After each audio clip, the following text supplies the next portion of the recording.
Welcome everyone to the first annual Crypto Leadership Conference presented by Future Leaders in Cryptocurrencies and StreetFins. I'm Calvin Zhao, the founder of FLIC, and we're honored to have three special guests today to speak on the future of crypto and the decentralized space.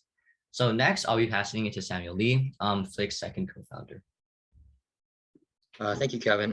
Let's go over some norms. So during the conference, please keep your camera on out of respect for our speakers. And if you have any questions during the speaker talks, feel free to private message one of the hosts and we will direct your questions to the speakers, or just use the raise your hand function. Also, the event will be recorded and uploaded online with the focus on the speakers. Now, a little bit more about FLIC and who we are. We are a nonprofit organization dedicated to inspiring next generation of student leaders in the world of finance. And our goal is to promote knowledge sharing in a community of crypto enthusiasts. So we'll be hosting conferences like this one with more coming soon. And we're even launching a podcast and competitions next year. Now we'll hand it off to Rahul, who's going to introduce StreetFins, who we partner with us to form this conference. Hi guys, thank you for the great intro. So yeah, I'm from StreetFins. So StreetFins is basically an organization dedicated to solving financial illiteracy. So we do this through many different things. One big thing is our club network, which has 50 plus clubs nationwide. So West Coast, East Coast, scattered around the middle of the nation, pretty much everywhere. We have clubs. We hold monthly speaker events, competitions, and we also have a huge content side that produces articles, podcasts, infographics, pretty much anything you can think of, they make it. So check us out at streetfins.com. You can go there to see all the different media things that we offer. And if you're interested, please join our Discord at tinyurl.com/streetfinsclubconnect.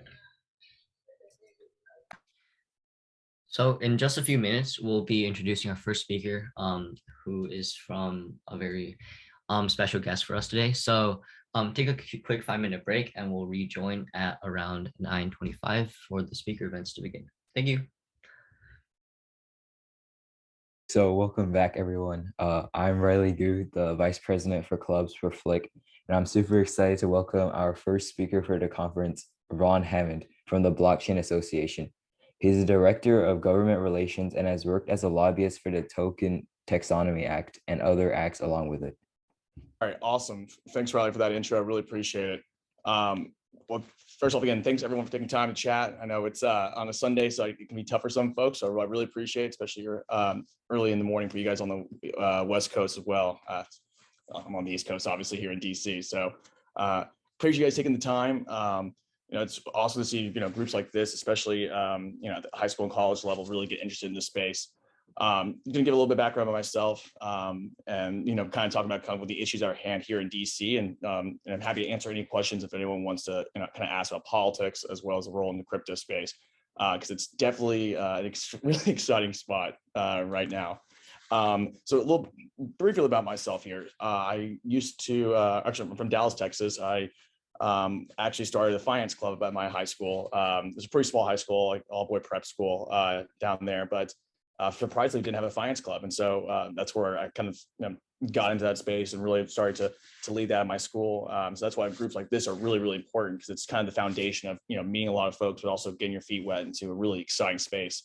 And I started working in politics about my junior year of college. I was doing a lot of campaigns for Texas state senators. I'm originally from Texas. Actually, one of them was my former Eagle Scoutmaster. And then the other two campaigns I helped manage were for East Texas as well as Houston. So got a lot of exposure on the campaign trail. It was Republican on Republican, in the primary. So it was very, very tough, but also it was very, very interesting time. This is back when, 2014, 2013, 2012.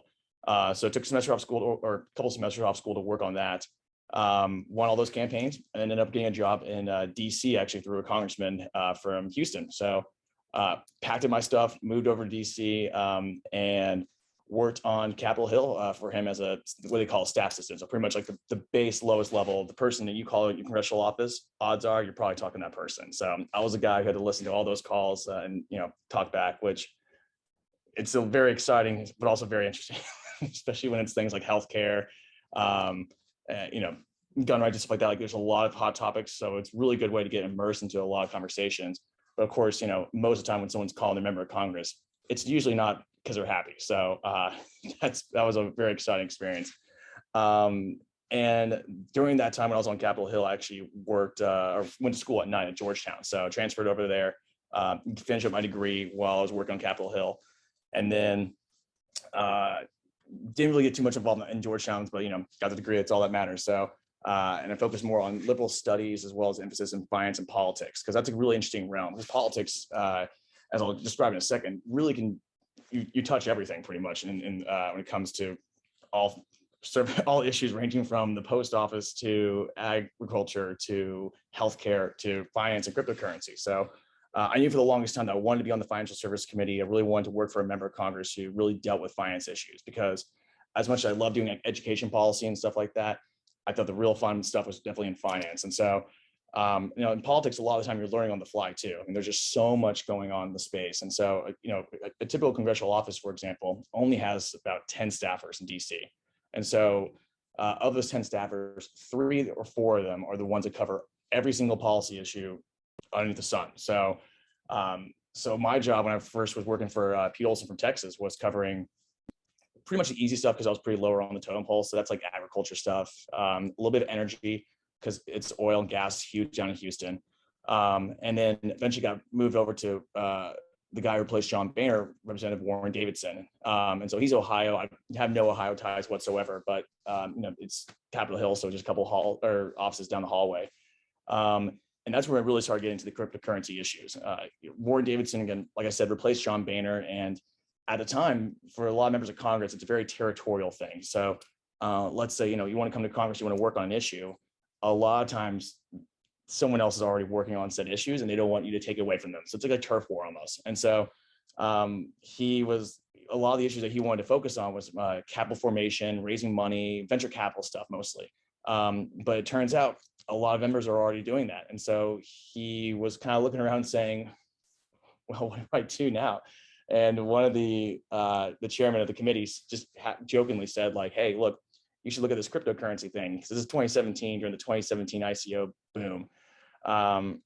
And he said, sure. And so he turns to me and says, all right, Ron, your job is to come up with ways to regulate cryptocurrency in a bipartisan way. And I had no idea about crypto at the time. Didn't hold Bitcoin, didn't hold anything like that. And it was much of a learning experience, saying like, okay, I got to get into the weeds on this stuff. So I got into started learning the issues more and more, and eventually moved over to doing full-time cryptocurrency policy for the congressman. And the bill that I wrote was called the Token Taxonomy Act. You'll be surprised, actually, when you go to Capitol Hill, if you ever come to DC, the people who are writing legislation and writing these bills, for the most part, they're about 24 to 28. So it's kind of, not always, but most of the time. So it's kind of weird when you see folks who are, not that much older than you guys, who are writing legislation that will impact millions and millions of people. So it's pretty cool. And you don't have to be a lawyer either. Mind you, at the time too, I was actually still in my undergrad degree, finishing up at Georgetown. So didn't have a degree, still working at night and writing legislation on how to regulate crypto. So the Token Taxonomy Act was basically, how do you regulate cryptocurrency according to the SEC? What's security, basically what that falls into the jurisdiction, and then what's a commodity, basically what falls into the other jurisdiction of the other regulator called the Commodity Future Trading Commission, or the CFTC for short. It was also a way how to tax crypto, as well as how to custody crypto and hold at a bank. So the legislation I wrote was pretty much the first bill to do this, to basically regulate crypto in a bipartisan way. We got 4 Democrats, 4 Republicans. Really exciting. And quite frankly, it was a lot of good exposure too, because this is such a new issue at the time in 2017, 2018, that all the CEOs came down to DC to meet with me and to meet with the congressman. We even did a whole roundtable at the Library of Congress, and had about 50 CEOs from all these sorts of companies come in and present what they need for legislation to regulate crypto properly, because there's still a lot of scams and fraud out there. And so the idea is really clamp down on that, but also make sure we leave room to innovate and let these companies be their own thing. So I got to meet a lot of cool folks along the way. The good thing about Capitol Hill is you meet a lot of celebrities and stuff like that. Not as much as LA or down there on the West Coast, but it's still pretty cool up here in DC. Get some pretty odd characters. So I talked to the Winklevoss twins a couple times. Talked to the Jesse Powell from Kraken, a lot of CEOs, still good friends with many of them. But I think my favorite story was that I met with Maxine Waters. She is the chairwoman of the Financial Services Committee. And we, mind you, she's a Democrat. My boss was a Republican. So, there's a little, obviously, political tensions there. So she asked us the day that we introduced the bill to come in and talk to her, because she's the person, pretty much, if you want to move any bill whatsoever in financial services, she's the person who says yes or no. And if you're a Republican, for the most part, the answer is going to be no. But so we go in her office, sit down with her. It's like 10 o'clock. It was a late night. So we just introduced the bill, got a lot of press stuff. And she was coming late. And so we walk in there, wait in the office, and lo and behold, there's Jesse Jackson sitting on the couch, just hanging out, the civil rights leader. And like, he's got these Air Jordans on. He's like posted up on the couch, just like this. It was really, really cool. And then for us, I was like, look, this is someone that politically we probably wouldn't agree with most of the time, but he was the super nice guy, super outgoing and engaging. And I think that was kind of the coolest thing, where I had to explain cryptocurrency to Jesse Jackson. And it was a really good conversation. And then Maxine Waters, the chairwoman, comes in. She's super nice, and we had a good conversation. And she's still getting the issue right now. But I just heard today that she was at an event last night for some NFT artists in the Black community over there. I think it was called like Ebony X or something like that. So really cool to see, like, she's still learning more and more about this issue. But the fact that 3 years later, she's now going to NFT conferences really blows my mind. So, we're learning a lot here. So fast forward, I left the Hill after, the Republicans were in the minority. The bill was Token Taxonomy Act. Was a great bill. If it has a Republican as a lead, it has slim to no chance of moving. So I decided to go to the lobbying world to see if I can push that bill on my own, or through another organization. So I went to Ripple. Y'all might be familiar with that San Francisco payment company in the crypto space. They're currently right now in a fight with the SEC over the status of their cryptocurrency, or the cryptocurrency they utilize, called XRP. And so the legislation I wrote, the Token Taxonomy Act, would have solved a lot of these issues. And so that kind of shows why it's really prevalent, is because we have a very aggressive SEC going after cryptocurrency. So I was at Ripple for a little bit, and then I moved over to the Blockchain Association. So the Blockchain Association is pretty much a compilation of about, I think now as of today, 62 companies. And they all pull funds together, and they create this trade association. My job pretty much is to lobby on behalf of all of these companies to Capitol Hill. So the good thing is that a lot of the folks I had to lobby, they're my personal friends, because I used to work with them on Capitol Hill. So I see them all the time, and it's been really exciting. And for the longest time, actually, on Capitol Hill, they kind of teased me because I was working on this cryptocurrency issue that no one cared about. And they would have called me Captain Crypto. So I walked down the halls of Congress, and my buddies would just yell out, hey, it's Captain Crypto. And I'm like, yes, screw you guys. But lo and behold, 2 years later, everyone's interested in this space. It's really exciting. DC has been just chomping at the bit right now to learn about crypto. And so it's been really exciting. I'm not sure if any of you guys were following some of the stuff in the infrastructure bill, for example. But we learned that the Biden administration trying to pass this huge infrastructure bill. It's in the several trillions of dollars. It's huge. And there was a small provision snuck in there that basically would have made crypto miners and a lot of folks in DeFi brokers. And when you're a broker, you got to do all those reporting requirements. You got to give information to the IRS. You got to get information from people. But if you're a crypto miner, you really can't get that information. So that's not how it's made. You can't get all the information of everyone that utilizes the Bitcoin that you mined. That's not how it works. So, and that's how we had to explain to the folks at Treasury Department, hey, look, it doesn't make sense. It doesn't work. And so if it doesn't work, then these folks are therefore doing something illegal potentially, and they could be subject to penalties and fines and stuff like that.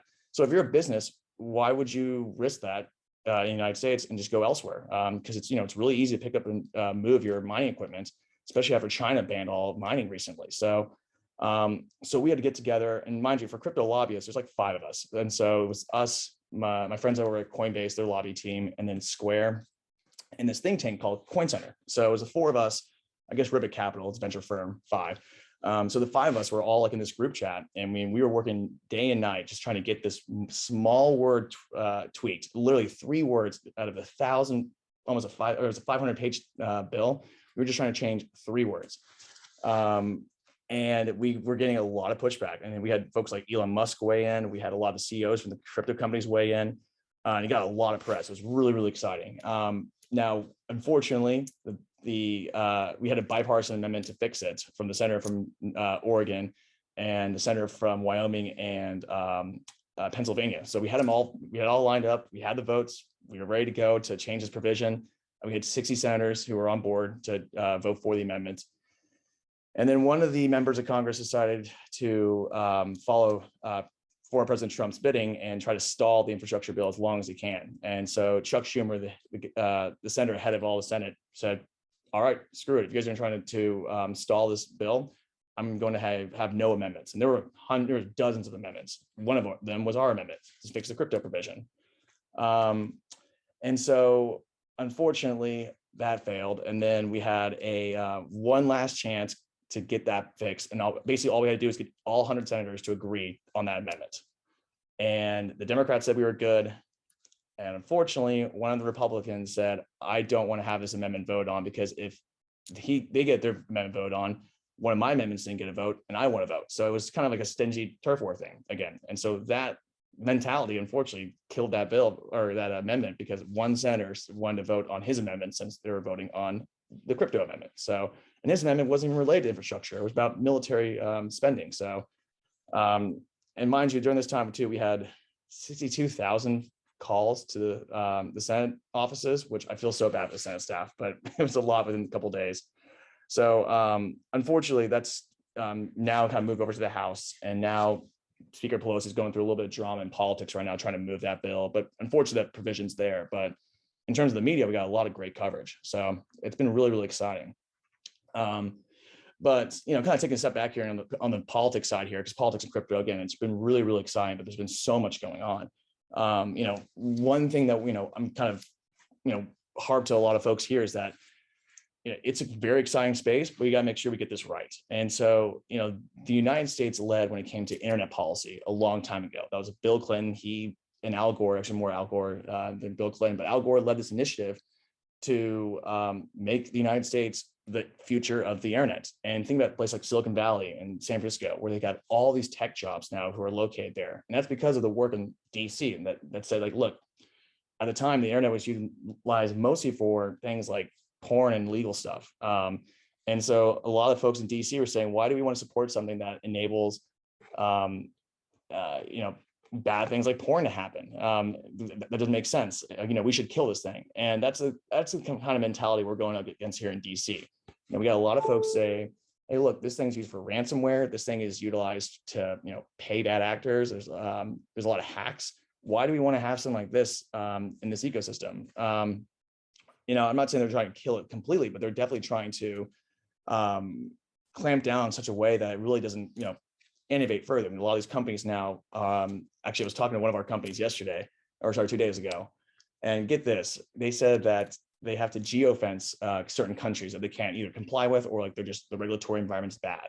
And so on that list of countries that they geofence out, there is North Korea, Iran, Syria, United States. That's it. It's crazy. And that's unfortunately like what we're up against, is that a lot of these companies, that they can't feel like they can operate in the United States because of a lack of legal certainty, they're just going to go somewhere where another country who have put laws in place, because it's kind of weird. Actually, we're asking for laws, so that way, a business can know like what the bounds they can operate their business models in. And countries like Switzerland and the UK, Singapore, they've done a great job being proactive in this space. The United States, not as much. And this is, the fault of Congress as well as the regulators. We're having a lot of regulators. There's a lot of scams and frauds on this space, but the SEC, the main, cop on the beat when it comes to, enforcement actions and going after bad actors and stuff like that, instead of going after a lot of these scams, they're going after a lot of these big companies that, quite frankly, in my opinion, aren't really doing anything nefarious. So a good example is Coinbase. Coinbase is going to offer this lending product to its member, or to folks who utilize the service, the exchange. And the SEC said, look, if you offer this service, we're going to come after you and sue you. And Coinbase is probably the most compliant exchange out there in the crypto space. Other ones are very compliant as well. But the fact that they're going to offer this product, which is a very legitimate product on lending side, and they get subject to a potential enforcement action. It's crazy. Again, all this while there's like rampant scams happening elsewhere. Like they're very obvious, they're very easy to go after, but they've decided to go more for the big boys. And so, so that's been really, it's been unfortunate. And again, it's both sides of the aisle, quite frankly. We do have a lot more champions on the Republican side than the Democrat side, I will say. At least in Congress right now, we got over 24 members on the Republican side who would consider pro crypto. On the Democrat side, it's about a dozen or so. So, because the Democrats are a lot more attuned to consumer protection concerns. They want to make sure that they don't harm anyone, which are valid concerns by all means. The Republicans are a lot more business friendly, want to make sure that they can have jobs and taxes and revenue and stuff like that. So, a lot of it right now has just been making sure that A, this stays a bipartisan issue, but B is a lot of education. And so with all the news happening around cryptocurrency recently, it's been very, very, very busy, at least on my end. So, lobbying, for those of you guys who don't know, it's not like the movies. Lobbyists get a bad rep, but in actuality, half my job is pretty much just educating members of Congress and educating their staff. Again, the staffers are my age, or my colleagues are a little younger. And in some cases, a lot of them are my friends. But it's talking and educating them about what cryptocurrency is. Some people, quite frankly, have zero idea, and a lot of other folks have they've heard of Bitcoin, they've heard of Ethereum. That's pretty much it. So it's a lot, and then to go from learning about just what crypto is to then going to here's the laws and legislations you got to work on. That takes several meetings, takes several interactions. But the good thing is that it's really exciting. It's really new.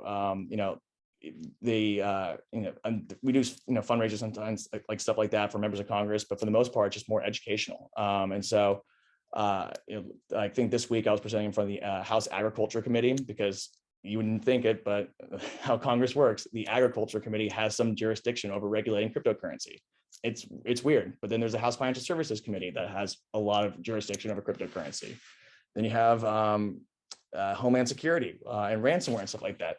That's where you have more education as well. So it's been a lot of introduction meetings, a lot of talking about crypto from a very high level. I mean, I bet most of you guys on this call are probably more knowledgeable than a lot of staffers I have to deal with on the education front, which is totally fine, because they have to cover so many issues when it comes to general politics. It's been really, really exciting, at least in this space, just to get the opportunity to engage with folks. So with that, I'll focus a little bit to just kind of what to expect from DC in the next couple of weeks. We're going to see a little more focus on stable coins. For those familiar with that, there's going to be some working recommendations coming out from the Biden administration how to regulate stable coins, which is going to be exciting. We're also going to see probably more hearings on ransomware pretty soon. A lot of folks are concerned about the Colonial Pipeline hack utilizing crypto, and so they wanted to have hearings on that in the future. And then finally, there's a lot of conversations happening around digitizing the dollar. And while that's not necessarily crypto, a lot of the technology that stable coins and cryptocurrency have, they're trying to apply that potentially to a government-backed digital dollar. So that's really exciting. And quite frankly, the party lines in a lot of the space haven't been drawn yet. And so, I know you see a lot of stuff in the media about how partisan DC is, and quite frankly, it is, unfortunately. But half my job too is making sure that this stays bipartisan, because if this issue becomes a Republican versus Democrat thing, whereas if the Republicans really like it or the Democrats really like it, then that's going to be an issue, because then we're subject to the election. So so that's currently what we're looking at right now. But we're going to hopefully see a little more education, a little more positive developments in the next couple of months. So I guess I'll pause there and see if there's any questions for you guys. Otherwise, I'm still happy to talk about some other things that are kind of happening in the space that are really exciting. But I'll pause there and see if there's anyone has any questions about kind of the intersection of politics and lobbying and crypto.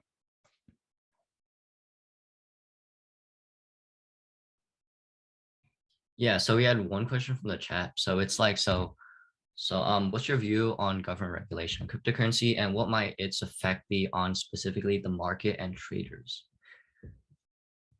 Yeah, so it's kind of funny actually in DC. So my conversations, at least on crypto, really never involve the price or talking about what cryptocurrency is doing better and stuff like that. It's really weird. My conversation is more about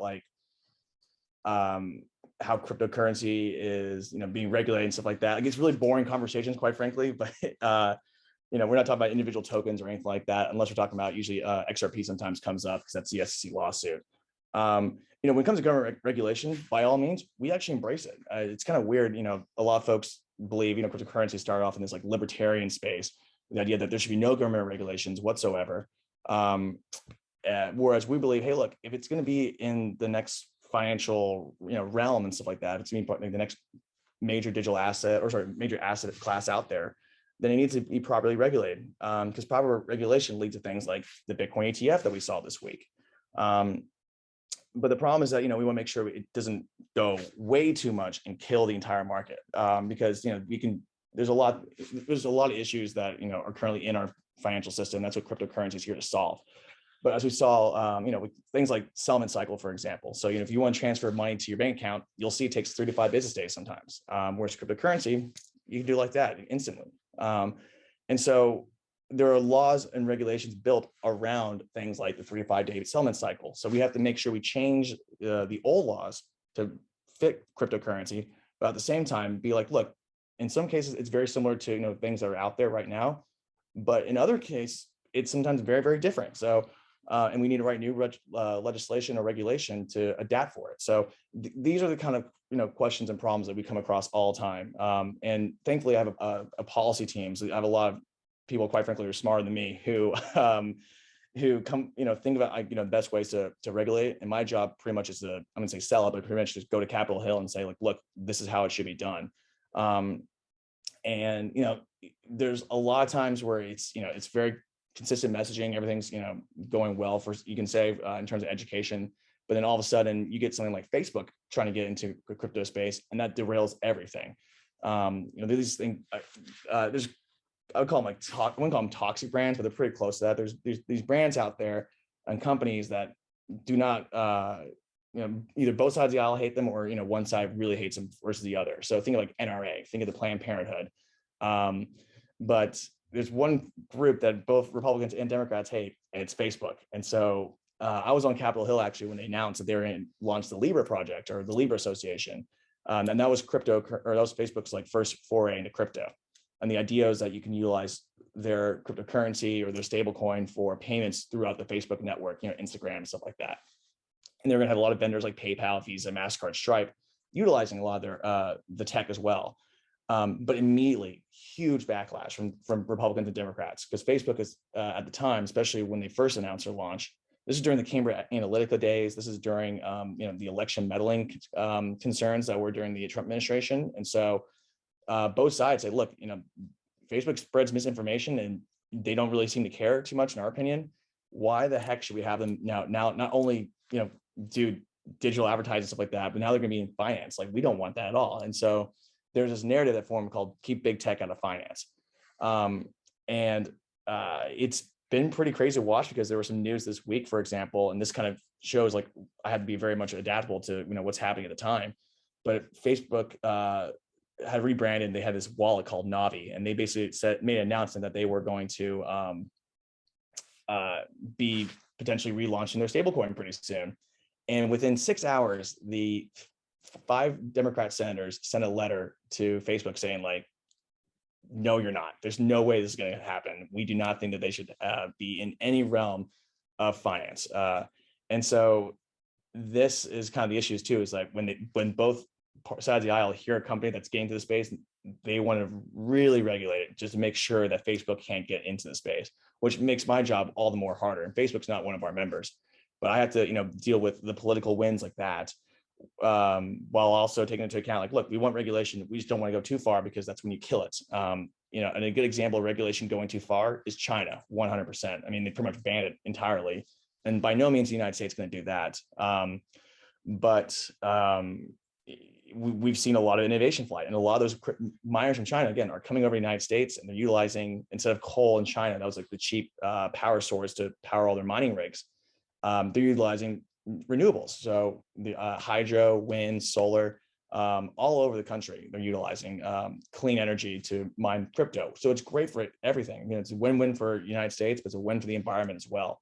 And so that's been, that's been really exciting, but we don't want to be a situation where these miners now have to go elsewhere because of either bad laws like the one in the infrastructure bill, which I still have 3 years to try to change that. So we're still working on that because it doesn't go into effect later. Or conversely, having a situation where there's no laws or regulations that are passed, and where all these companies are kind of in this limbo stage of like, well, look, if I do operate here, I could get in trouble by the SEC, maybe, I don't know. And so like that uncertainty, a lot of companies say, why would I have that risk or, that uncertainty? Why can't I just go elsewhere to like Switzerland, which has already got rules in place? I know exactly what license I need to get. I know exactly what regulator I need to talk to.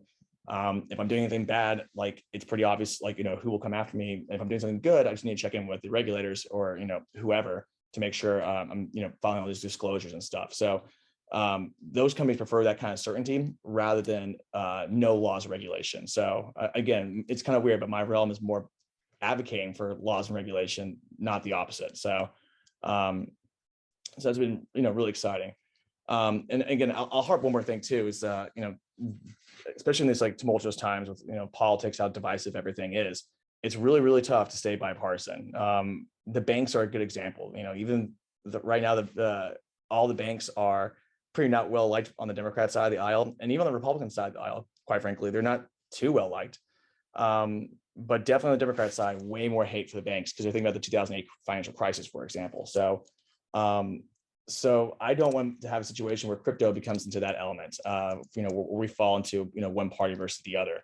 And so it's really exciting to see, younger members, especially on the Democrat side, who are now pro crypto, and who are, it's definitely it's more of an age difference, quite frankly.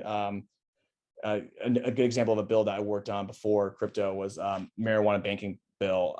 It was called the SAFE Act, and basically it was allowing marijuana companies to utilize banks rather than having going through all cash. Even though if marijuana was legal in their state, like Colorado, for example, the companies still had to take cash only, and they would still do deposit, or they would still like take armored trucks and go to the bank sometimes to drop off all their cash, because the banks would not let them wire any money whatsoever because marijuana is federally legal and they didn't want to get in trouble.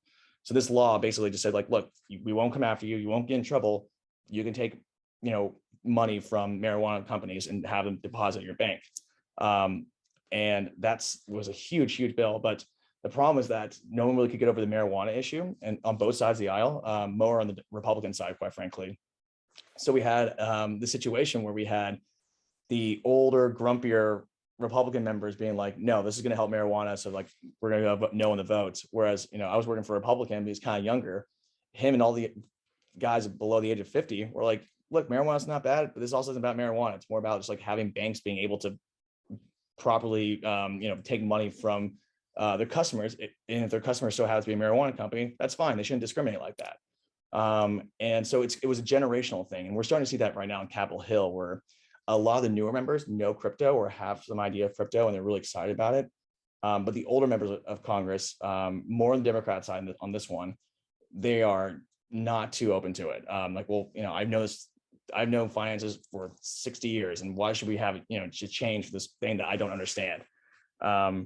But the better, the more that happens in the crypto space, the better it's reflected, quite frankly, in DC. So that's why I always tell all these companies that we have as members, just like, guys, just keep doing the great work you're doing, because the message is going to get resonated up to DC. And so, so it's been a lot, but it's been really exciting. So that was a long response to your answer, or your question there. Any other questions I can answer here? Yeah, so we had another question. So do you think that the future of cryptocurrency could ever be a replacement of a federal currency, or do you think it would remain to be an investment opportunity? It's never going to replace the dollar or anything like that, and quite frankly, even like me personally, we're kind of watching the El Salvador situation. So for those who are unaware, El Salvador has made Bitcoin legal tender. Now, there was some controversy because they were mandating companies to take crypto. It wasn't like, hey, look, you have the choice to take crypto or not, or sorry, Bitcoin or not.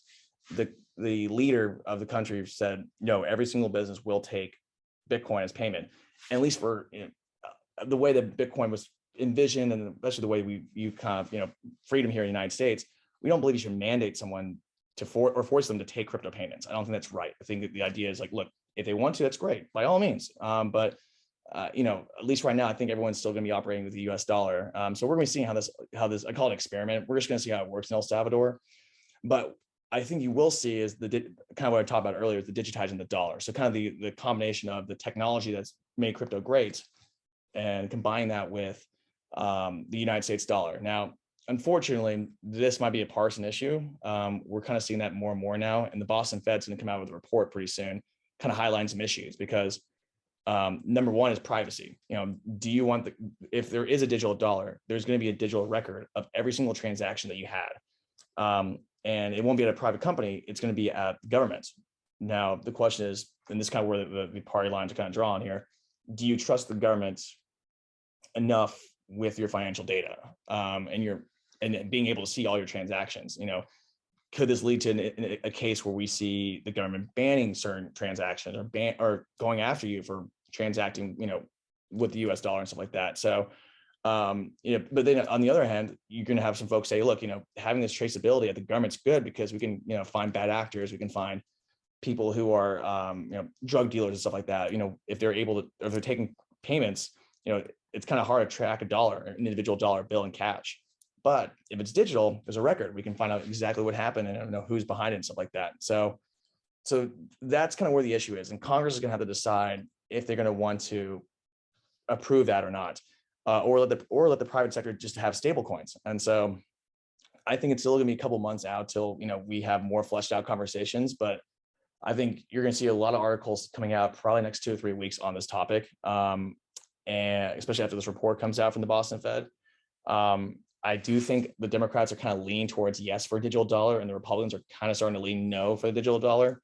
And it's more for other political reasons as well. The Democrats are linking it to things like postal banking, the idea that you know, if we have a government issue crypto or currency, digital currency, well, instead of we should have like banking sites for folks to bank with. Instead of having, you know, the Chase down the street, you're going to have your post office be somewhere where you can get, you know, a lot of your government services done for you, and including banking. And so that's been a progressive idea for a long time, is that we should make post offices like miniature banks. And Republicans don't like that. They think that, like they said, hey, look, when's the last time the post office did anything right? So this is where it kind of gets into these issues happened, you know, a little more partisan, fortunately. And it's kind of crazy to think, but actually postal banking came out, it was like in the 1930s. So like this has almost been 100 years of a policy issue. And I don't think I'm going to be able to reverse that by any means. But, you know, at least what we can do is we can present the case to Congress and say, look, you know, here are the benefits. And, you know, if you have some concerns, you know, they'll be highlighted as well. But, you know, it's up to the members of Congress to make an informed decision. And we want to make sure at least they're as informed as possible. And if it goes to a partisan issue, then the education level has to be a little different, because then, you know, that's when you focus on trying to get, you know, certain folks to switch sides, stuff like that. So for the most part, we're going to stay out of that conversation in terms of like, should we digitize a dollar or not? But it's definitely going to bleed into my realm, so I have to deal with it a lot.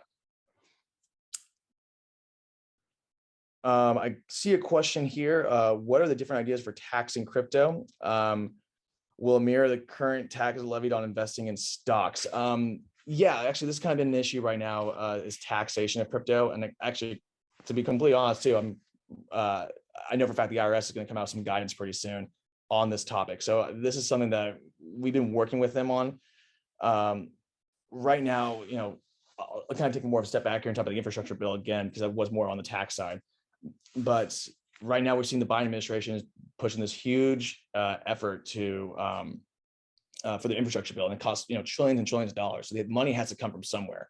And so there's a perception in DC right now that the crypto industry is making a lot of money because, you know, the prices are going up, and we don't think they're paying their fair share of taxes. And a lot of it's tied to more just like, look, we got to raise money to fund a lot of these really cool or really good infrastructure projects that the Biden administration wants to. And so, so there's a lot of pressure to raise money, and a lot of folks are saying, well, where can we get money from? And everyone kind of looks to crypto right now. And so it's been a lot more defensive on my side now to make sure we, you know, we ask for parity. We know hey, look, if you're going to treat, you know, cash like this, then you should treat crypto like this. You know, why make an exception for this, you know, something that's pretty much the same thing. So it's like things like capital gains tax, like when you sell cryptocurrency and you make a profit, you still have to pay a tax on that. Like that should, like, that's parity. Like that happens to stocks, that should happen in cryptocurrency.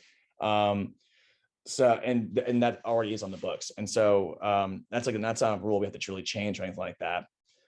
There's one added complication though, and that's that the IRS views crypto as property, like land almost. It feels weird, but that's kind of how the tax code is. So we have to tweak a lot of that effort to make sure that, hey, look, even though it's property according to your guys' like legal definition, it's very much parodies a lot of cash, quite frankly. So it should be applied. The same rules should apply to cash should be applied to crypto. And that's been a huge issue. And I think one other issue also is forked assets. When a cryptocurrency is goes through a fork and it's split, there's Bitcoin, there's Bitcoin Cash is a fork, for example. Look, are those the same thing? How should there be tax implications for that too when there's a forked asset? These are kind of new things the IRS really still learning more about. So our job is to bring the tax experts in the crypto space of individual companies to talk to the IRS. It's not the most glamorous part of crypto lobbying is tax policy. At least for me personally, I'm not a big tax guy, but I have to learn it because it's a topic of conversation. So big issue there. Thoughts on the Bitcoin ETF and possible timeline for its release. So it was a big week this week. We got the futures ETF approved. So there's two kinds of ETFs. There's the spot ETF and there's a futures ETF. But they're both based off the same underlying asset, which is Bitcoin. So right now, the SEC approved the futures ETF, but they haven't approved the spot. There's a lot of applications that are spot, but I think there's two now. Valkyrie got theirs approved and ProShares got theirs approved. I think we'll still see more future ETFs get approved, but I don't think we're getting any spot ETFs approved anytime soon. But some of our companies do have spot ETFs, and so this kind of shows you kind of what the lobbying side is. So my job right now is we're trying to put pressure on the SEC, for example, to approve a spot ETF. Again, our argument is, look, they're based on the same underlying asset. So why should we approve one or the other? And so to put pressure on the SEC, you can go through multiple different forms. So right now, for example, a member of Congress, I can't say who yet, but we're working with a member of Congress to write a letter to the SEC, basically saying why one over the other. These are the same thing in our opinion. And so that's kind of what lobbying does. We work with these members of Congress to write this letter to put pressure on the SEC. We do also things like in the media. We go on CNBC, or we have our member companies go to CNBC or Fox Business or whatever to talk about the ETF issue and say, look, why aren't we having one over the other? So we got to control the narrative, for example. So that's kind of a lot what I do too. So will Gary Gensler approve a spot ETF? I don't think so anytime soon. There's been a lot of progressive groups who've been very aggressive on the political side recently for financial services, and so in fact, the progressive groups came out against the SEC for approving the ETF. There was this huge letter that they sent, and they said that it's mostly a hit on Bitcoin, but they're saying, look, it's volatile and can hurt people who put their life savings in an ETF, which I wouldn't if I were anyone, but if people want to put their life savings, that's their thing, but I would probably diversify if I were them. But they're saying, look, this can harm consumers, and therefore SEC, you are potentially hurting consumers here by approving this ETF. Again, we disagree with them. We think it's helpful for both the industry, but also maturing the industry and putting more consumer protection elements in place, because the ETF regime is very regulated. So like if there are areas where they can help investors out, when someone is trying to defraud them or something like that. So we think the ETF actually helps consumers rather than hurts them. But I don't think with this political pressure that the SEC is going to be looking to do a spot ETF anytime soon, just because it's a Democrat administration. You don't want your own party. It's never good when your own party attacks you, and so they want to avoid that for sure. So that's what we're looking at right now. Again, I just got 5 minutes here, so I'm going to get to my last question here. What would a world with no government regulation on crypto look like? There wouldn't be. Everything's regulated. So there's this view sometimes in DC that I get from people who don't know the issue at all, saying like, look, I think crypto is unregulated. And it's like, that's actually it's farthest from the truth. Coinbase, for example, is an exchange. They have exchange rules they have to apply by or play by those rules. If you're a trader of crypto, you have legal obligations in laws and regulation to abide by. Whether it's crypto, gold, or whatever asset, there are rules you have to abide by. So there's this notion that crypto is unregulated, but the truth is it's very regulated. It just, there's a couple of issues that we have that, like tax, for example, like we got to clarify, what's security, what's a commodity. Like that's where we got to, we have some hiccups, but for the most part, it's very, very regulated.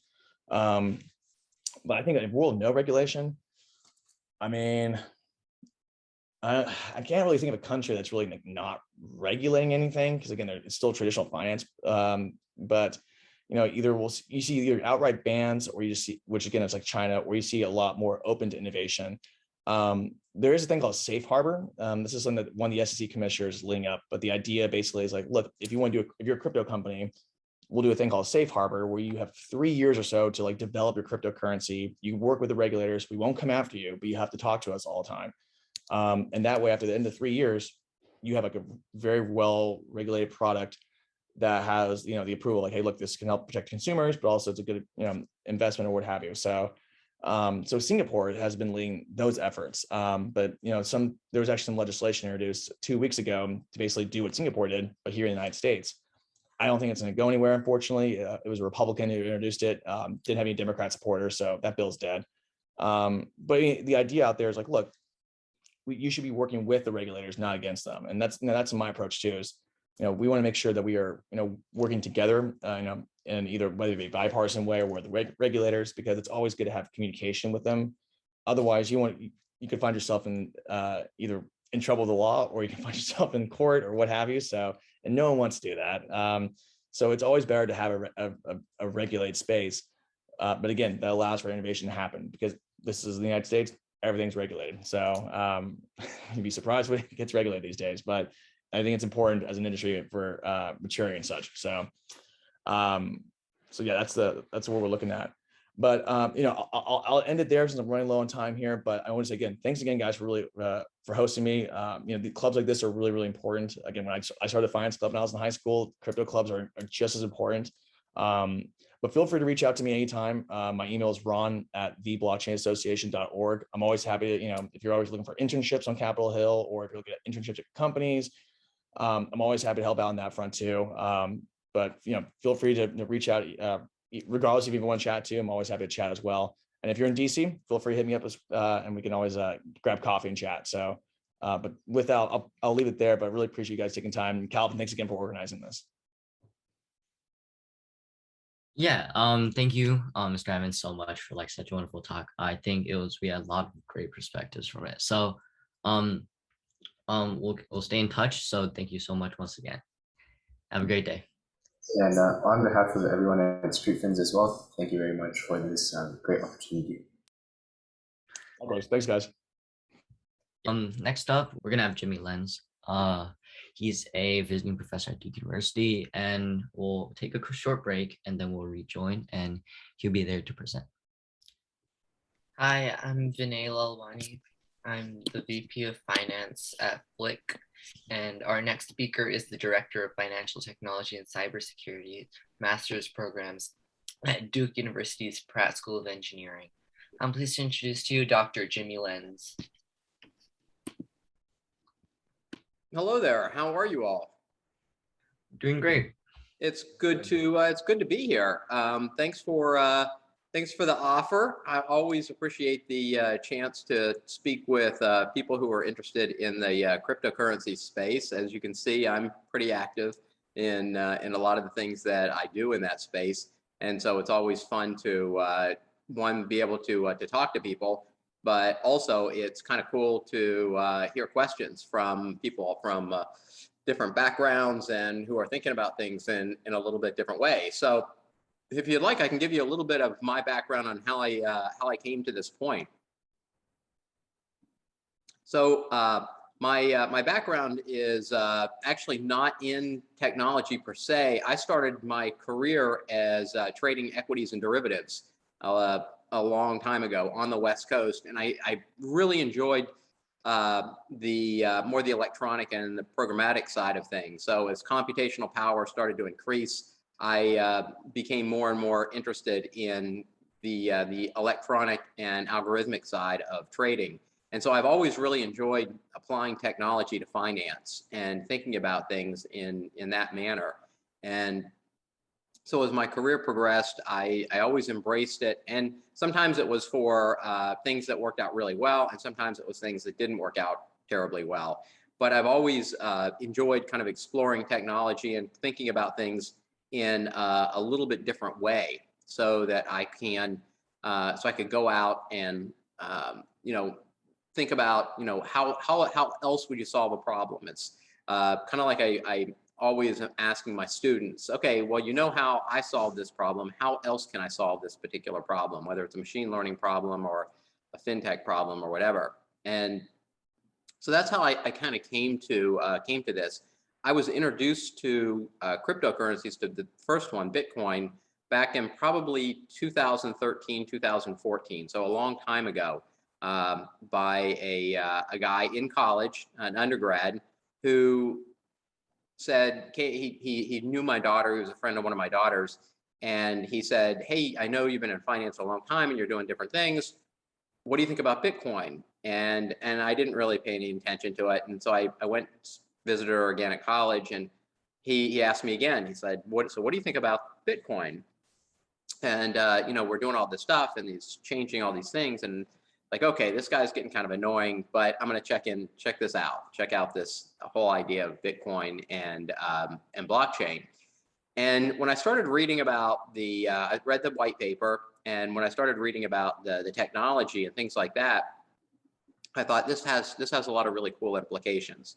The other thing about cryptocurrency and Bitcoin in particular is you have to be really cognizant of when it came about, right? It came about when there was something else big going on in the world, right? This financial crisis we were just escaping from. And so when you think about the financial crisis, some of the things that led to it, and then the advent of Bitcoin and its idea of transparency and the whole idea around consensus, everything starts to coalesce really well.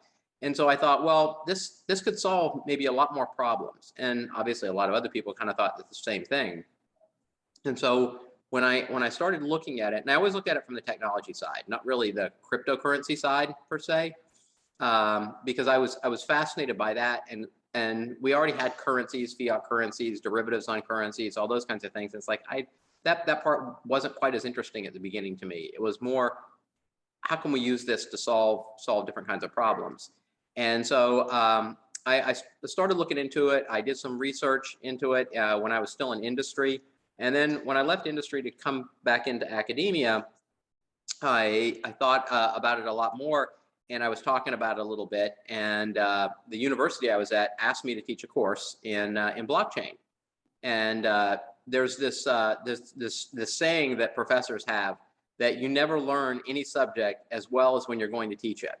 And so that's when I really started diving in, when I started teaching the first course. And this wasn't at Duke. This was at a different university. So about a year after I taught that, year and a half after I taught that course, the folks at Duke called me and said, hey, we're thinking about a new program, but it's not in the business school, it's in the engineering school. And I was really, really interested in that. I like the idea of this being in an engineering school instead of in CS or in business school, for a couple of different reasons. Mainly because business schools typically teach a lot of theory, and computer science is usually taught more theoretical than applied. But in engineering schools, we build things, right? I mean, engineers build software, we build buildings, we build bridges, we build all kinds of things. And so that's what I was really fascinated by, was that idea of, okay, I can go and we can create this new problem or this new program, and we can do it in an engineering school. Everything will be applied. And so I thought, well, that's going to be a really cool thing.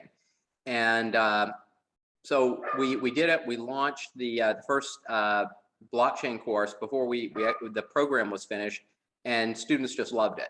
And I thought, okay, this is great. This is really, really nice. So we finished the program, and we launched that last year. So we welcomed our second class this fall, the Master of Engineering in Financial Technology. And most of our students come from quantitative backgrounds, not all engineering, some CS, some mathematics. In fact, the biggest part of the class this year came from have math majors. They were had majors in usually dual degrees, mathematics and physics, mathematics and finance, something like that. But almost all from quantitative backgrounds, and so they really appreciated kind of what we were doing. And so it's kind of a cool thing to think about it this way. And so as we kept developing fintech, one of the things that occurs is you start getting a lot of people that get interested in the program, right? People from industry. And so I noticed that we were garnering a lot of attention from people kind of in the cryptocurrency and blockchain space, and which is nice for a couple of things. One, students do internships and that kind of thing. They also want jobs, but also you get seminar speakers. So every Friday in the fall, so every Friday for the students' first semester, we have seminar speakers. They come in, they speak, they answer questions. And so this fall, we're still going on, of course, but we've had a number of people that are squarely in the blockchain space. So the very first person that we had speak this year was the deputy director of the FDIC. He's also the head of innovation. And he was running a couple of projects this past summer on digital currencies, right? Central bank digital currencies and digital currencies in general, and how those would affect things. And so that was really cool. Then we had Mike Cagney. Mike Cagney was the guy who started SoFi. He also started Provenance and Figure. So if you guys aren't familiar with Provenance, take a look at it. It's provenance.io. They are securitizing and collateralizing mortgages on blockchain. And they're doing like billions of dollars worth of mortgages. And so that's a really cool thing. And he's experienced and he's been doing things. The next speaker that we'll have that's squarely in this space is Joe Lubin. And some of you may know Joe. He was the co-founder of Ethereum. And he's also the founder of Consensus. So Joe will be speaking next Friday. And then we had John Wahlberg. John Wahlberg is he was one of the people that started blockchain at IBM, and he's now the head of new projects at Consensus. So we've gotten a lot of attention on that side. And the cool thing about it is, not only are we getting a lot of attention, but we're also maturing the program, because I mean, there's nothing more dynamic than blockchain and cryptocurrencies, right? And so we're adding next fall an advanced course, which will go into Solidity coding in a lot more detail, and smart contracts in a lot more detail. The other thing that's happened from all this is we had a lot of people who have said, wow, I'm not going to Duke, but I really want to know, I've heard about your course, and a lot of my students will advertise like when they make ERC20 tokens for the first time and things like that. And so people have been asking, so how can I do this?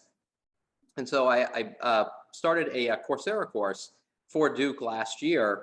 And that's mainly, I would say, people that are in their, maybe late 20s, early 30s, who are actually working, they're out in industry, and they want to know, how do I apply blockchain to industry?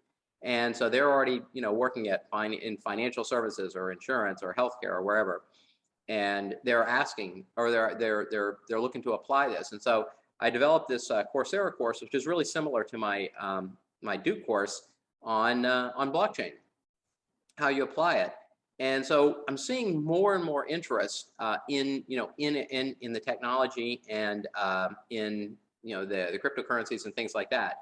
So that's a little bit of background on how I got to where I am and what we're doing in the fintech major. We're also using this in the cybersecurity major, but that's more on securing different kinds of infrastructures and things like that. More the cryptography side of things, which not quite as exciting sometimes, but other times it is very exciting. And then kind of the what this is all leading to is last 2 weeks ago now, and we had someone that came to Duke that had read some of my articles and things like that on cryptocurrency and some of the advantages I see to the cryptocurrency exchanges and things like that. And he said, I'm really interested in more research, more scientific research around cryptocurrencies, but also just all digital assets. And so NFTs, central bank digital currencies, cryptocurrencies, stable coins, the whole thing. And he said, I'd really like more science put around it. He said, I would like more on like the asset pricing side, which is, it's kind of deep finance and math. And so he has funded a lab that we announced a couple of weeks ago called the Digital Asset Research and Engineering Collaborative. If you haven't seen it yet, check it out. We already have a lot of our research up there, but we just hired somebody to work with me to help run the lab, and we will be doing that going forward. So a lot of our research, we will have students in, graduate students mainly, and PhD students helping on the research and things like that, but we'll be publishing that out on a very regular basis. And so this whole area has just gotten a lot of interest. The other thing, when you go to and we call it DAREC, D-A-R-E-C, when you go to the DAREC site, you'll see that there is quite a bit of research from my colleagues over at the law school, Lee Reiners, from David Hoffman in the School of Public Policy, and Shane Stansberry, who's also a lawyer. One of the nice things about Duke is we integrate the schools really, really well, the different schools, and we talk to our colleagues all the time. We work with our colleagues. And so that's kind of a neat thing to be able to do. In fact, for those of you who haven't seen it yet, every 3 weeks I do a podcast with Lee Reiners over in the law school called Coffee and Crypto. And we go through kind of the latest things that are going on in crypto, regulatory stuff, and all kinds of things. But we do that for about an hour every 3 weeks. Next one will come up in about 2 weeks. And we advertise it on the FinTech website, and I usually put it out on Twitter and on LinkedIn. But this gives you a really good idea of how much interest there is, and it's not just in engineering, it's not just in business. You're seeing it from the law school, you're seeing it from public policy, you're seeing a lot of different developments and things like that. And so it's really neat to see this as broad-based as it is. So for people who say, well, yeah, but I still don't get it, I still don't know why it's of interest. Well, obviously there are a lot of people that do see it. A lot of people do see, oh, there's a lot of interest here because you're seeing it from a lot of different professionals in different areas.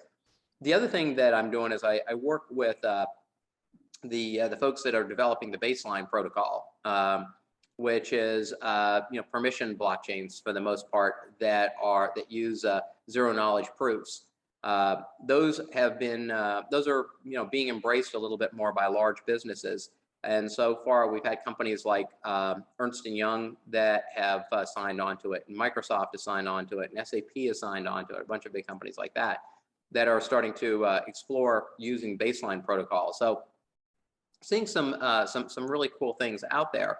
I know you guys are really interested in kind of the cryptocurrency side of things, and we're certainly seeing a lot of development there. I mean, obviously the big news was the ETF that floated last week, the Bitcoin futures ETF, and I know that there are 2 or 3 other ETFs that are now under regulatory review. I would imagine at least 1 or 2 of those get approval before the end of the year, maybe all 3. So we will see some others out there. The one thing that right now I think that's still difficult in the cryptocurrency space is there's not really a good derivatives market yet. Yeah, there are some people offering derivatives, but it's not a good market yet, and that's problematic for a number of reasons. So to have businesses or institutions start embracing cryptocurrency, you really need that derivative side of things. It's very similar to the early 70s. So in the early 1970s, the U.S. came off the gold standard, right? We unpegged the dollar from gold, and when we did that, there was kind of people were sort of wondering, so what's going to happen? What's going to happen to the dollar? And it was a big question. And so Milton Friedman, the famous economist from UChicago, came out with a couple of papers on this, and he said one of the things that's going to happen is we're going to have to develop a really robust derivatives market very quickly to keep the dollar from being really volatile. And he was right. And you can go out and read the papers. They're from, I think, 72, the first one. But he was right, and that's what we need in cryptocurrency too. I think that's something that, like I say, hasn't really been developed yet. I mean, we have the one Bitcoin future, but that's not really much yet. We need a little bit more. The other kind of interesting thing is the fact that we have this new Bitcoin ETF, Bitcoin future ETF. Anybody know why we have a Bitcoin future ETF, not a Bitcoin spot ETF? Yeah, I think our previous speaker also touched on this. I think it's because they think the spot is a little too volatile. It's like it could be a little bit more dangerous to consumers. Well, that's you're 90% there. There is no official close for spot ETF. What would you peg it to? Would you peg it to an exchange?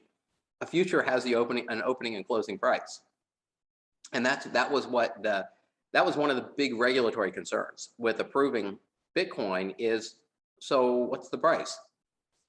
It's not like there's a consolidated market someplace. There's not like there's a consolidated tape like you have in equity trading or fixed income trading.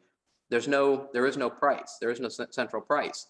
But the future is different because it opens and closes on the Chicago Board of Trade. Easy to see what the price is. And so you can mark to market very easily with that. You can do margin calls and all that kind of fun stuff. And so that's, those are the kinds of things that occur when you have a really fragmented market. Last count, there were still a couple of hundred exchanges out there. I mean, I think one of the analytics firms follows 290 exchanges, something like that, just crazy numbers. And so, I mean, you all know there's a dozen that you can name off the top of your head exchanges. So those kinds of things are, we need some consolidation in that market. And that does a couple of things. One of the things that you need in any kind of marketplace or anything like that is this idea to arbitrage out price differences. And until you have like a consolidated tape, it's really hard to do that. Also, the ability to sell short very easily. You have to be able to buy and sell. That goes to that derivatives thing again. So I think that's, until some of those are solved, you're not going to see widespread institutional adoption. It's just too scary for a lot of people. But we are seeing a lot of things going on in the cryptocurrency space. Lots being developed. I know a lot of people are talking about central bank digital currencies. Obviously China's rolled theirs out. They're doing some cool experiments over there. I think that from what I've seen so far in the cities they're doing it, I think there's some really neat things, and I think there's some really boring things they're doing. Kind of the neat things are they're doing some kind of cool things to enforce policy, economic policy, which is I think is kind of forward thinking. And then there's just a lot of boring stuff that doesn't really make any difference. We're seeing that around the world. People are looking at central bank digital currencies and how those are going to be handled. How many places really can afford to do something like this, and what's the advantage to doing it? That's the question. You can't just do it because everybody else is doing it, right? There has to be a reason behind it.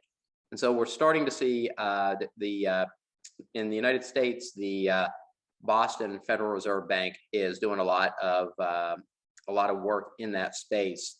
They work a lot with MIT to do it. In fact, the guy who is running, or one of the people that's running that, Anders Brandsworth, worked at MIT and Circle before that. So he has a lot of experience in the space, which is kind of cool. So we are seeing, I think, some interesting things happening. We're seeing people start to talk about stable coins in different ways. Do we need 1,000 different US dollar denominated stable coins? Probably not. So I think, right now we have a handful out there. Do there need to be that many? I don't know. I don't think so. I mean, they all basically do the same thing, right? And so I'm not going to predict who winners are, who losers are, or anything like that. But I think that we will see some consolidation in the space.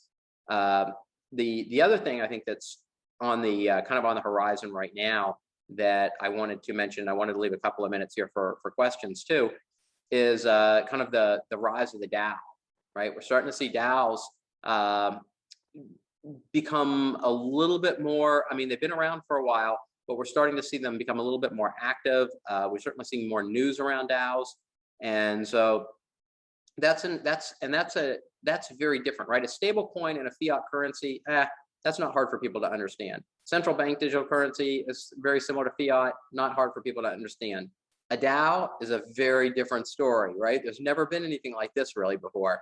And so this idea of a community type of organization that's basically governing a currency in that way, that's a really, really new way of thinking about things. So it'll be interesting to see kind of what happens there. I'm really interested to see how those move forward. There are a lot of questions out there. I know some of the DAOs have been questioned around taxes and things along those lines. And so there's still a lot of questions basically for people to answer in that space. All right, so I have I don't know, just a little over 5 minutes left. I've talked a lot. You guys have any questions for me? I'm more than happy to answer pretty much anything. Questions? You can either put them in the chat or just unmute. Yeah, I think we got one from the chat. That was messaged to me. So Okay. the question is, it's kind of like what do you think blockchain and how it has changed the world, and like what impact does it have kind of for the future? Yeah, so I think it's changed very drastically. So I'm gonna talk about it, and I'm gonna answer that in a way that most people haven't, and it's made it raised the notion of a currency independent of a state. I mean, that's really never been done before, right? In modern times, not only has it done that, but it's a currency that in a decade has trillions of dollars in value. A Bitcoin. I mean, so that alone is revolutionary. I mean, that's dramatic. Blockchain itself, I think we're just, so people say, well, is it like blockchain 1.0? It's like, no, we're not even at 0.5 yet. We're still, this is still a really nascent technology. And so I think that we're going to continue to see a maturation, and it's going to keep moving very fast. We're going to see a lot of things that people are going to try, and some of them are going to be successful, and some are going to be failures. But the one that and some of them are just going to be improvements on current things. So I mentioned the company Provenance, right? And you see what they're doing. So they're securitizing mortgages. We've done that for 50 years, 75 years, but they're doing it on a blockchain. Well, by doing that, they cut out 100 basis points in cost, according to the founder. 100 basis points in cost. So that's 1%.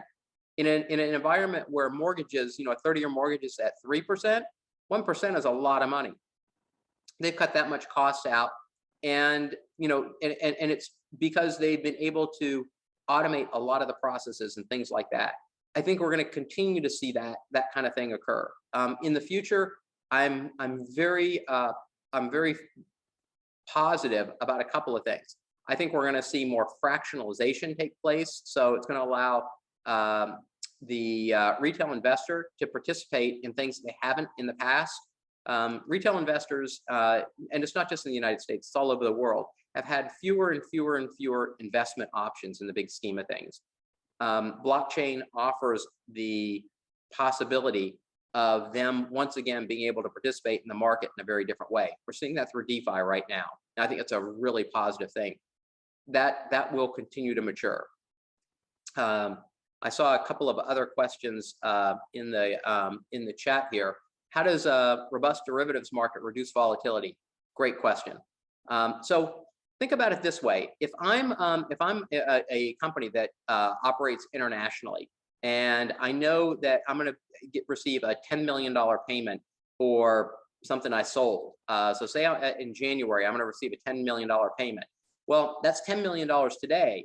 I want to lock the value of that in right away, right? I don't want to see that, that currency, my currency depreciate, and I don't really receive 100 cents on the dollar. I only receive 98 because of the currency swap that'll have to take place. So what do? I sell futures today, or I buy options today on that currency to lock in the present value. That's how you lock in, that's how you reduce volatility in currencies. The ability to go long and short currencies, in particular in the future, will stabilize the price of currency. It also gives arbitrageurs a chance to go long and short in an easier way. And when you do that, when you give arbitrageurs a chance to automatically or in an automated fashion to go long and short currencies, what happens is you don't see different prices on different exchanges, right? When you see a higher price and a lower price, somebody's going to short the higher one and go long the lower one, right? And they're going to converge at some point. Well, the more arbitrageurs that see that, the faster those prices converge. So that's how you hedge out volatility.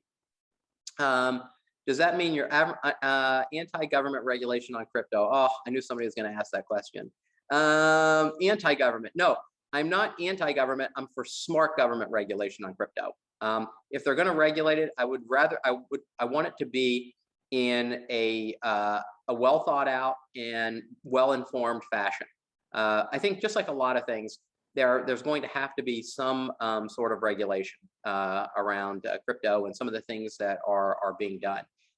Do I think that we should be applying laws that were written 75 and 80 years ago before there was even an internet? No, I don't. I think that this really is different this time. As I said, these are currencies that exist without a state.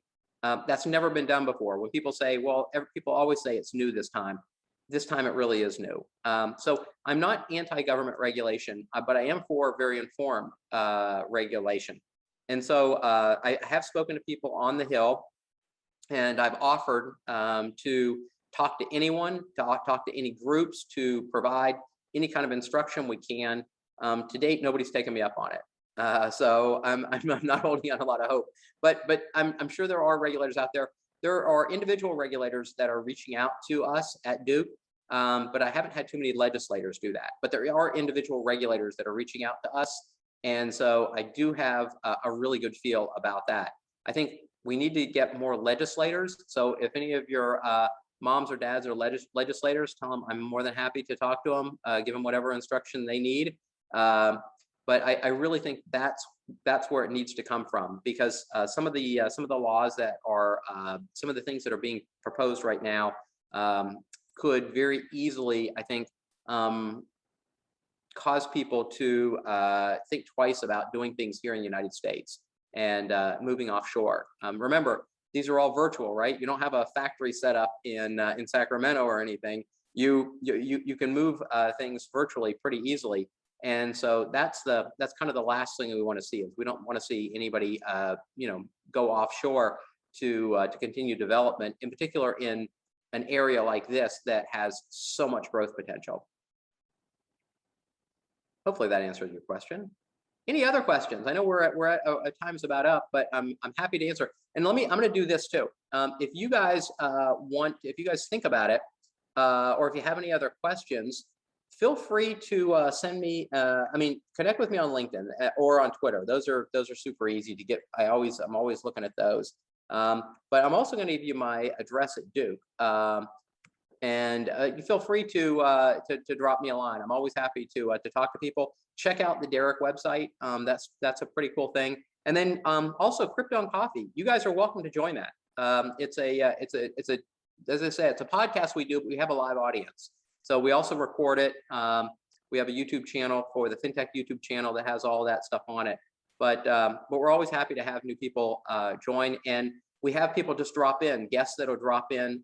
John Wahlberg just dropped in and talked about ETH Atlanta for about 20 minutes, but the last time we did it. So you never know who's going to be there when we do these. But if you do have any questions, like I say, don't hesitate to ping me on LinkedIn or to send me an email. But Calvin, thanks for inviting me. This was fun. Yeah. Dr. Lenz, do you just have one more Sure. Go ahead. More question? Yeah, no, fine. So we had another question. So okay. It was, how does a blockchain ledger how does it differentiate from a normal ledger? Like a central database? Yeah. So there are there's a couple of different ways. Central database has an administrator, a central administrator, right? Blockchain has no central administrator. Centralized database is usually not transparent because everything's unencrypted. Blockchain is always transparent, right? Even though some of the things may be cryptographically hashed or in some other way, masked so that you can't actually read it, you can actually see everything. And then a central database also has a single point of failure, right? I mean, how many times have you had you wanted to do something at a bank and the bank's down, their central database is down, right? Blockchain has no central database. It's distributed in nodes all over the world, and so it never goes down. I hear that, so it's a good question because I hear that a lot. Well, I can do any of the stuff that you're doing on, even the stuff that like Figure is doing. I can do any of that on a shared database. And I say, well, if you can, why haven't you? Shared databases have been around for 40 years. Why haven't you done it yet? There's a reason. And so, but I think that the transparency, the immutability that you have on blockchain, really, I mean, remember, central databases are not immutable. Anybody can go in there and change stuff if you have read-write access, you can change it. Sometimes it's auditable, sometimes it's not. So there are a lot of huge differences between blockchain and central databases, but it's a great question because it comes up all the time. Okay, one more question. Okay, I really I will take this last one, but then I really do have to run. Okay, another question. Do you see blockchain migration happening in the future, just like cloud migration? Ooh, what a good question. So I think we will see some migration to blockchain as people prove things out. And I'm going to give you an example here. So, if, and you guys don't know this because you haven't gone out and got mortgages yet, but 10 years ago, if you went out to get a mortgage, it was terrible. Ask your parents about this. It was like the worst experience in the world, right? You had to gather all this stuff and you had to take it to a bank branch and you had to sit there and wait and talk to somebody and go through all your personal stuff that way. And then you never brought everything and you'd have to make 2 more trips and and you had to wait months to get approved. Now we have Rocket Mortgage, right? We just have an app on the phone. Go to the phone, you don't even go in the office anyplace. You just upload your stuff. You give them permission to see your taxes, bang, bang, bang, you have a mortgage. So what did banks do? Banks copied that, right? And they're trying to do it, but their versions are usually pretty poor, but they've tried to do that kind of thing. So I think we'll see migration in the same way. We'll see some companies like Figure that's securitizing mortgages on blockchain. We're seeing them start to revolutionize the ways mortgages are securitized. Will we probably see some people copy that? Yeah, we will probably see some people copy it. Why? Well, first, people want to interact that way. Second, because it's a lot cheaper. I told you they save 100 basis points in the transaction. And so those kinds of things, and it takes a lot less people. Processes are much more automated. There's like a million different advantages to it. So I think we'll see migration in that way. It'll be people, not moving the current, but actually adopting something new in some of the legacy organizations. I think we'll see it happen that way.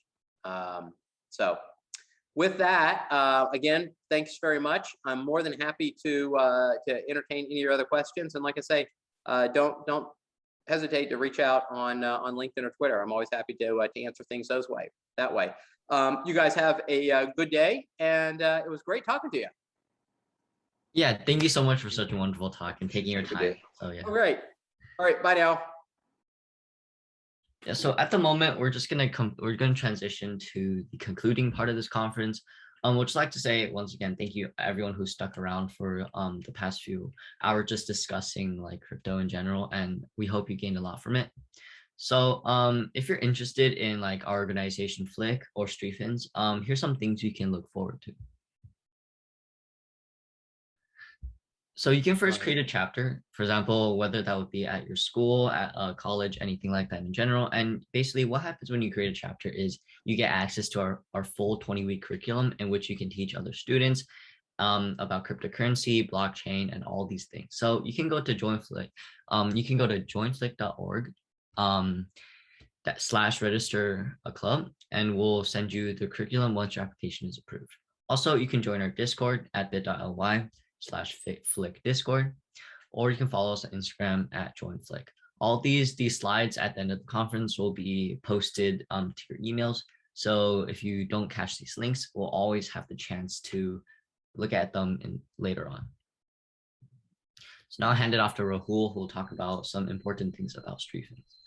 Yeah, thank you. So when we're starting off the event, I kind of introduced it and talked about the different things that StreetFins offers. These are just some more details about all those, right? So newsletter, we have a weekly newsletter which goes to your inbox. So if you want to sign up for that, head over to streetfins.substack.com and you get a market recap to kick off the week.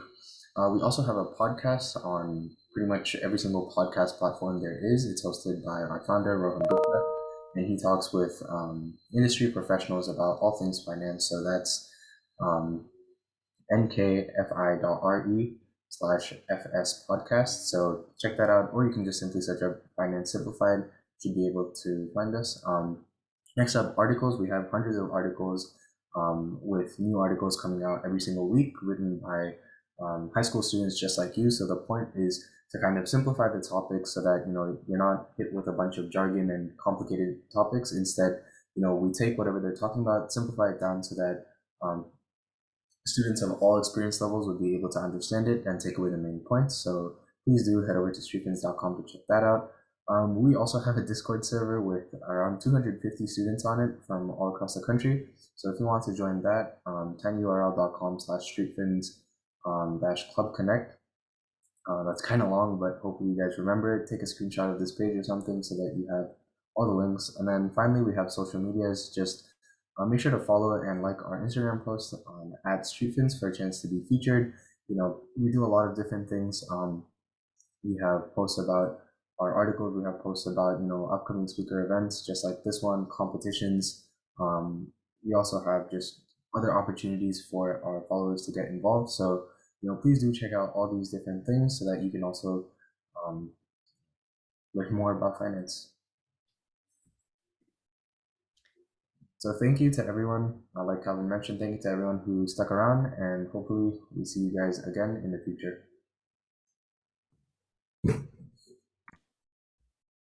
Yeah, thank you, everyone. We hope you enjoyed this conference and took away something. And stay updated for more events on FLIC and StreetFins. Thank you.